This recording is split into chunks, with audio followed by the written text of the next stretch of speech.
let's actually talk about the basics, retirements, and pensions, right? If someone's going to ask me about a month ago, how do policemen retire, I would have guessed a pension, right? Now, someone my age doesn't really know what a pension is, or like they don't really exist anymore, right? Like I know my mother was in a school, social worker for a high school for like years and years. I think she has a very small pension. My Uncle Phil worked for the airlines. He has a very small pension.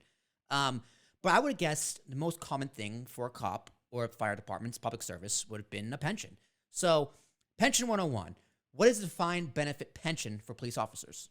Yeah, so it's a great question. And so you're exactly right. In the private sector, back in the 60s, 70s, and 80s, there was something called a defined benefit pension. And people are like, oh my gosh, what's defined benefit means? Well, it's the name, defined benefit, which means when you go to retire, your benefit or how much you're going to get paid is spelled out for you. So in the case of Pennsylvania police officers, they're covered under a state statute called Act 600.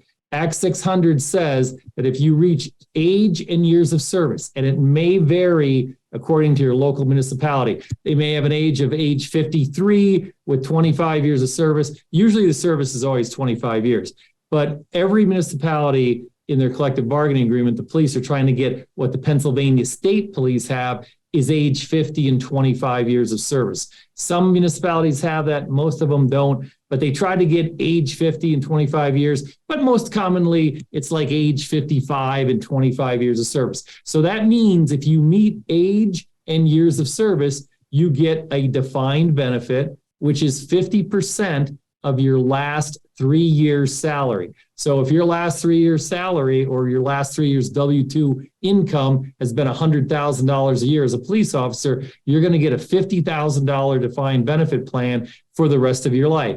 It's very attractive because, again, like you said, the private sector doesn't have it. The only people that have defined benefit plans anymore are police and teachers. And lo and behold, our practice, we've been starting to get a lot of teachers as well because we understand how these defined benefit plans work. Now, the good thing about a defined benefit plan is that it's literally a payment made to you every month for the rest of your life.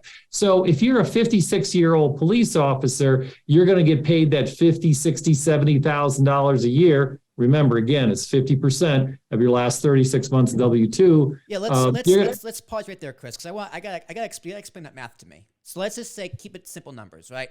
They make $100,000 each year for the last 3 years. Yep. So that means that the average would be $100,000. Right. So they would get $50K, $150K, or something. So just be $50K. No, they get $50,000 a year for their pension. So it's 50% of your last 3 years. Yeah. Okay, and that's every year.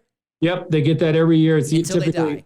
Yeah, until they die. And so that's the good news about it, is that you get this $50,000. Now, many times I say to couples, I'll have a police officer and his husband or wife retire, and I'll say to them, do you understand that your pension is the equivalent of having $1.2 million in bonds? And the wife looks at the husband like, we have $1.2 million? I'm like, you don't have it, but if you had $1.2 million, that's what I need to generate a $50,000 a year pension. So they get that pension. The good news is they get that $50,000 for the rest of their life.